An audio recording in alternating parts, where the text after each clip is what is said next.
स्वागत है दोस्तों आपका आपके अपने चैनल मिलियनेयर की डायरी में, जहां पर हम बात करते हैं पैसों की। सुबह के 8:30 हो रहे हैं और अभी मैं नहाने के लिए जा रहा हूं। 8 बजे अम्मी काम पर चले गए हैं। कल के वीडियो में हमने देखा कि हमारे घर में कौन कौन कमाता है और उनके इनकम के सोर्स क्या है। आज के वीडियो में हम देखेंगे मेरी इनकम कितनी है और इस इनकम के अंदर मैं कैसे अपने खर्चे मैनेज करूंगा। तो इसका एक बजट हमें आज के वीडियो में बनाना है, जिसको आगे आने वाले दिनों में मुझे फॉलो करना होगा। दोस्तों आजकल ना ठंड बहुत ज्यादा पड़ने लगी है और सुबह सुबह 8 बजे ही अम्मी काम पर चले गए हैं। हम तो जाते हैं 9:30 के आसपास, लेकिन बहुत सुबह अम्मी जाते हैं तो ठंड में बहुत दिक्कत होती है।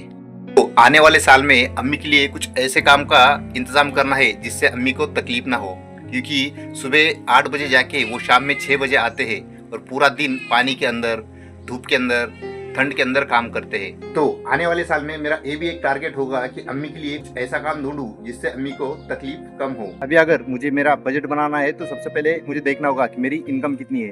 तो चलो बात करते हैं मेरे काम के बारे में और मेरे इनकम के बारे में। 2025 में काम को लेकर मेरे साथ बहुत ही ज्यादा प्रॉब्लम चल रहे थे। पिछले 2-4 महीनों से अभी मैं अपने भाई के साथ काम पर जा रहा हूँ, जो वेल्डिंग का काम करते हैं, और वो मुझे डेली के 500 रुपए देते हैं, लेकिन डेली काम होता नहीं है। कभी होता है कभी नहीं होता है। पिछले 2-4 महीने जो मैंने काम किया ना, तो कभी 8,000, कभी 10,000, तो कभी 7-8 हजार पेमेंट मिला है। अब अगर इतने कम पेमेंट में मुझे अगर गुजारा करना है तो कुछ कड़े कदम उठाने होंगे। इसमें से पहला कदम तो ये है कि मैं अपना मंथली बजट बना लूं। चलो अभी छुट्टी हो गई है और बाकी का जो पार्ट है, यानी बजट का जो पार्ट है, अभी वो घर पे जाके देखें।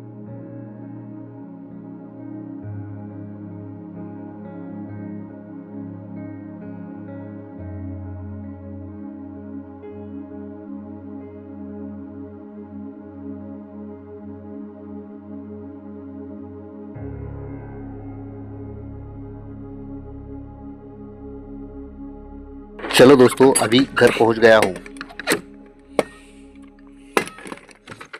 तो दोस्तों अभी मैं घर पहुंच गया हूँ। शाम के 5:30 पौने 6 बज रहे हैं और अभी तक हमारी अम्मी काम से आए नहीं है, जो कि सुबह के 8 बजे 8:15 बजे चले गए थे काम पर, और दिन भर प्याज लगा रहे। पूरा दिन पानी में झुककर प्याज लगाना होता है। तो पूरा दिन सुबह 8 बजे से लेके 6 बजे तक, 6:30 बजे तक वो काम करते हैं। तो उनके इसी काम को मुझे इस साल में चेंज करना है। चलो अभी देखते हैं मेरे बजट के बारे में। तो अभी तक तो मैंने आपको बताया मेरा पेमेंट जो है पिछले 4 महीने में कभी 8,000, कभी 10,000, कभी 7,000, 6,000 ऐसा आया है। तो इस हिसाब से एक लमसम अमाउंट तकरीबन 8,000 के आसपास मेरी आती है। तो अब देखते हैं मेरे खर्चे, एक्सपेंसेस। अगर मैं मेरे पर्सनल एक्सपेंसेस की बात करूँ तो मैं ज्यादा कुछ खर्चा करता नहीं हूँ। बाकी जैसे बहुत छोटे मोटे खर्चे हैं, जैसे रिचार्ज है, महीने का रिचार्ज है 350 रुपीज का। उसके बाद में ये जो शेविंग होती है, इसके लिए लगभग एक बार में 150 रुपए लगते हैं। तो महीने में 4 बार भी किया तो 600 रुपए उसके हो जाते हैं। एवरेज अगर मान के चले तो 1,000 रुपए के अंदर ही मेरा पूरा महीने का खर्चा आ जाता है, मेरे खुद का। से ज्यादा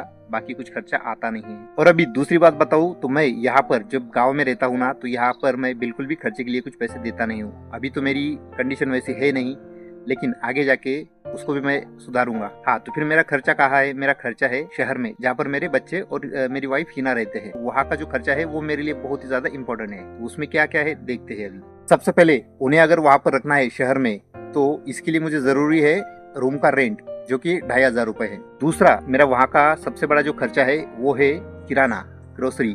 तो उसके लिए लगभग 3,000 रुपए लगते हैं। और तीसरा जो मेरा खर्चा है वहाँ का वो है जैसे सब्जी हो गई या कुछ भी और छोटी मोटी चीजें हो गई जो महीने में उन्हें लगती है, तो उसके लिए 2,000 रुपए। तो ऐसे इस तरीके से वहाँ का टोटल खर्चा आ रहा है 2,500 प्लस 3,000 प्लस 2,000। तो टोटल वहाँ का खर्चा आ रहा है 7,500 रुपए। अब इसके बाद में भी कुछ छोटे मोटे खर्चे हैं, जैसे जीबा की ट्यूशन फीस, उसके बाद में वो जो अरबी के लिए जाती है वहाँ पर भी 3 महीने में 500 रुपए भरने होते हैं, वो फीस। और भी कुछ छोटी मोटी चीजें होती है, छोटे मोटे खर्चे होते हैं। तो वो खर्चे जो है तो वो हिना मैनेज करती है, क्योंकि हिना वहाँ पर टेलरिंग की जो क्लासेस है वो लेती है। तो इसकी वजह से थोड़े बहुत पैसे वहाँ से उसको आते हैं, तो वो खर्चे वो मैनेज कर लेती है वहाँ पर। तो मेन अगर मोटा मोटा देखा जाए तो मेरे ऊपर ये जो 7,500 रुपए जो है, तो ये खर्चा मुझे उन्हें देना होता है। तो 7,500 का जो खर्च है वो मेरे लिए बहुत ही जरूरी खर्च है।